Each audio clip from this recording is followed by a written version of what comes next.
ganap ni na Maymay Entrata at Edward Barber sa San Francisco ating panoorin. What's up mga kamarites? Thank you for tuning in. Ako po muli si Josepa dito sa Josepa, anong latest na naghahatid sa inyo ng mga trending topic tungkol sa inyong mga favorite celebrity update. Heto nga, mga ilang kaganapan ni na Maymay Entrata at Edward Barber sa San Francisco ating panoorin at pag-usapan. Pero bago natin simulan panoorin ang nasabing video ay magbasa muna tayo ng ilang mga komento ninyo sa aking mga video. Komento ni Ellen Tubichico, "There's really a magic in their love team, which is different from the rest. Love Mayward hanggang sa dulo ng mundo." Wow! Ang sweet naman ang komento mo, Ellen. Totoo yan. Iba talaga ang magic ng Mayward sa ibang love team. Kasi ang Mayward, hindi mo nila kailangang magpa-sweet at mag-effort. Magtinginan lang ang kanilang mga mata, diba? Yung kanilang bardagulan, diba? Asaran, kilig na kilig tayo. Kasi talagang iba.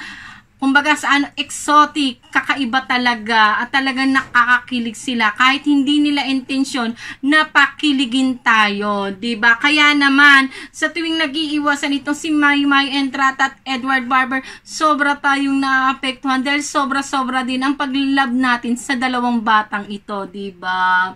I love your comment, Ellen Tubichico, o 'di ba? Komento naman ni Yolanda Roque, "Sorry po, admin." O bakit? Basta ako, Mayward lang. Wala nang iba. Ang tagal na di nila binigyan ng mga palabas ang dalawa. Wala akong panahon sa mga love team na iba. Sorry po talaga. Okay lang yon, Yolanda Roque. Kapag mahal talaga natin ang isang tao, diba? Sobra rin tayong nasasaktan, diba? Ganun lang naman yon. Basta nandito pa rin tayo para kina Maymay Entrata at Edward Barber. Syempre, sa tambalang Mayward, buo pa rin ang ating support at pagmamahal sa dalawang batang ito, diba? Thank you sa maganda mong komento, Yolanda Roque.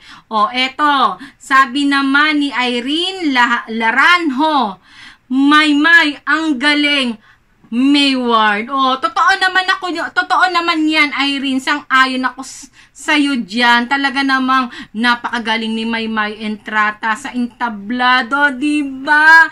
Talagang taas ang kamay mo pag nag-perform siya. Sing and dance, wala kang masasabi, diba? At napaka-humble pang bata. Oh, last komento na ating babasahin sa ngayon. Sabi ni Julie Buenaflor, "Hello, ma'am. Naiyak ako. Bakit? Palagi sa vlog mo kasi lalo na makita ko ang dalawang love team na pinapasikat ng management. Oy, hindi nila kayang tapatan ang Mayward. Silent fan ako ng Mayward." Oh, wag ka nang masad, Julie Buenaflor, diba? Sabi nga, weather lang, diba? Na may napatunayan na ang Mayward sa management. Nakita na ng management kung gaano kalakas ang Mayward. Gusto sigurong makita ng management kung malakas din ang Mayward sa individual nila, si Maymay at si Edward. Kasi nasubukan na nila kung gaano kalakas ang Mayward. Diba? Sold out na mga concert, sold out na mga album, top grosser na mga movie, diba? Ngayon, gusto naman nila sigurong subukan kung malakas din itong si Maymay Entrata at Edward Barber kung sila'y magkahiwalay, diba? Tapos bibigyan din nila ng chance, diba? Bibigyan din nila ng chance. Syempre, marami silang alaga na artist. Syempre, bibigyan nila ng chance ng pagkakataon yung iba nilang artist na mag-grow, 'di ba? Na makilala. At eto nga ngayon ang Don Bell at saka ang KD Lex, pagkakataon nila ngayon na i-prove din sa management ang lakas nila sa tao, 'di ba? Kasi tayo na-prove na natin, 'di ba, ang Mayward. Na-prove na natin kung gaano kalakas ang Mayward. Ilang award na ang napatunayan, ultimong fandom natin na Mayward Flyers, napatunayan na rin natin sa management kung gaano tayo kalalakas. Kaya siguro yung ibang fandom naman at ibang artist nila ang gusto rin subukan ng management. Basta andirito lang tayo to support lahat ng project ni Maymay Entrata at Edward Barber. Kahit hindi muna sila Mayward, kahit individual muna sila, ipakita natin ang lakas natin. Huwag tayo masyado magpapa-apekto sa mga naririnig-rinig natin na fan-serving, na may boyfriend na ganito, na ganyan. Dahil marami rin namang celebrity na kahit hindi sila magkarelasyon, ay talaga namang kinakagat at patok na patok ang kanilang love team at talagang pag sila nagsama ay blockbuster ang kanilang mga movie. Isa na dyan, sina Vilma Santos at Christopher De Leon, di ba? Hindi sila naging magkarelasyon, pero pag nagtambal ang dalawang yan, talaga namang blockbuster ang kanilang mga movie. Di ba? Hindi kailangan ng isang tao na maging kayo para lang kayo kagatin o suportahan ng mga fan, di ba? Nandiyan yung spark at yan ang napatunayan ng Mayward. Julie Baby na Floor, napakahaba na ng aking komento sa iyong komento, diba? Siya. Eto na, ako'y naghagilap na mga video. Kasi gusto ko talaga yung mga behind the scene, diba? Yan. Gusto ko talagang pinanonood yan. Kasi yan yung talagang hindi nila pinapractice, talagang lumalabas yung pagiging natural nila. Kaya eto, panoorin natin ang nasabing video na aking nasagap, di ba? Umpisahan na natin.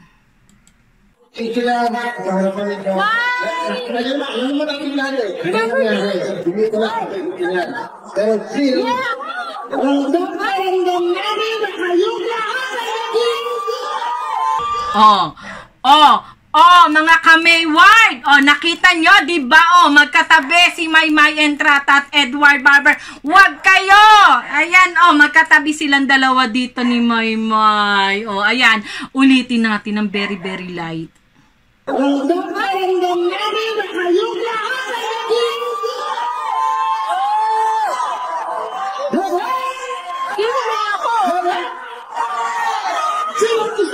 Nakita nyo yon? Nakita nyo yon? Di ba? Kinilig din ba kayo? Ako kasi kinikilig ako kahit wala silang ginagawa. Basta makita ko lang silang magkatabi. Okay na ako doon, di ba? Hindi naman ako masyadong demanding na supporter, di ba? Makita ko lang sila magkasama sa isang show. Okay na ako doon, di ba? Tuloy na natin yung video.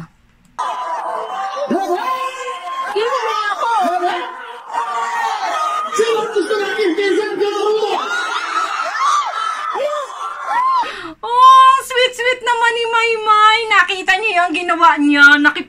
Nakipag-ganon siya sa kanya mga supporter. Hindi natin alam kung supporter to ng Mayward o supporter to ni Maymay, diba? Basta, ang atensyon ko yung nandoon at magkatabi silang dalawa. Ito ulitin natin yung pag-ganon ni Maymay Entrata sa kanyang supporter.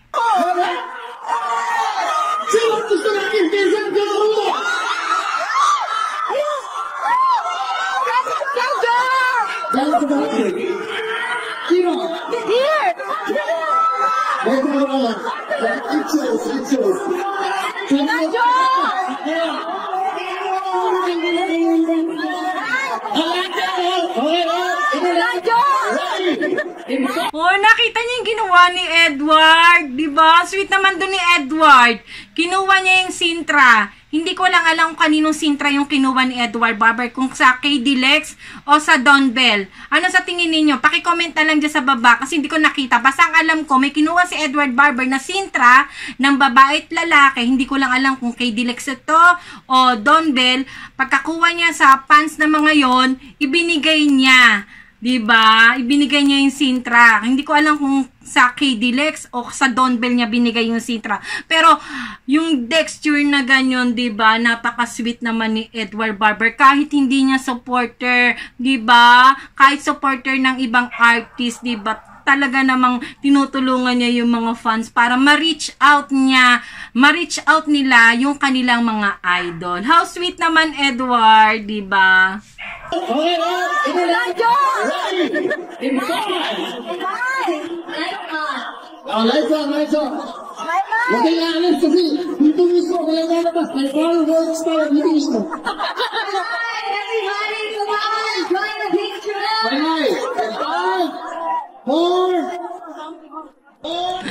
Nakakatuwa dito si Maymay. Busy siya makipag-banding sa mga fans niya, 'di ba? Kaya tinatawag na siya ng lahat. Maymay, mag-grouping picture na tayo, 'di ba? Sweet naman dito ni Maymay.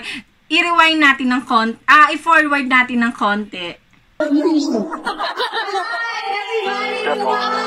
Wake up, brother, go ride the sun. Step two. Get some good, some food in you. Step three. Grow hard about what you want to be. Step four. Everybody just do your thing. Wake up, today's gonna be a good day. Wake up, today's gonna be a good day. Wake up, today's gonna be a good day. Wake up, today's gonna be a good day. Wake up, today's gonna be a good day. Wake up, today's gonna be a good day. Wake up, today's gonna be a good day. Wake up, today's gonna be a good day. Yo. Set your affirmations, aspirations. I got shit to do, the aftermath of preparation. Good food, good mood, blood in circulation. One step at a time, yeah, that's how you make it. Set a goal you control and the steps you take them. I try to pick one thought, have some concentration. And if I make a mistake, it's called education. I try to do this every day, call it replication. Wake up, today's gonna be a good day. Wake up, today's gonna be a good day. Wake up, today's gonna be a good day. Wake up, today's gonna be a good day. Wake up, today's gonna be a good day. Wake up, today's gonna be a good day. Wake up, today's gonna be a good day. Wake up, today's gonna be a good day. So life ain't easy, yo, I think there's a reason though. Ups and downs, just like every different season, yo. Sometimes I'm high, other times I'm barely breathing, though. I always gotta fight and hide from the demons, yo. Negative thoughts are poison, they rot. Head full of flies, so here come the clouds. They'll never stop unless I can swap all the bad for the good in my head when I'm lost. Yeah, so I'ma fake it till I make it. Positive thoughts are overtaken, I got patience. One day at a time is how you operate a cadence. A flow, you grow, you show yourself a foundation. Stay away from all the shit that causes temptation. I know that I like to do it cause it's sensation. I live my life in my head like a narration. Don't expect greatness, do my best, man, I'll take it. Wake up, today's gonna be a good day. Wake up, today's gonna be a good day. Wake up, today's gonna be a good day. Wake up, today's gonna be a good day. Wake up, today's gonna be a good day. Wake up, today's gonna be a good day. Wake up, today's gonna be a good day. Wake up, today's gonna be a good day. Wake up, brother, gon' rise to the sun. Step two. Get some good, some food in you. Step three. Grow hard about what you wanna be. Step four. Everybody just do your thing. Oh, diba? Nakakatuwa naman ang update na ito sa Mayward, diba? Ang sweet-sweet ni Maymay sa mga fans, diba? At ganun din naman ito si Edward Barber. Ang sweet-sweet din niya sa mga fans ng iba niyang kako-artist. Kinuha pa niya yung Sintra at binigay niya sa kanyang kako-artist, diba? Nakakatuwa naman. Kayo mga kamarites, ano ang inyong masasabi na magkatabi na naman itong sina Maymay Entrata at Edward Barber? I-comment nyo na yan at huwag nyo kalimutang mag-subscribe, i-click ang bell button para lagi kayong updated sa mga latest video ko. O, paano mga kamarites? Hanggang sa susunod na update dito kina Maymay Entrata at Edward Barber na mas kilala natin sa tambalang Mayward. Ako po muli si Josepa. Hanggang sa muli, paalam!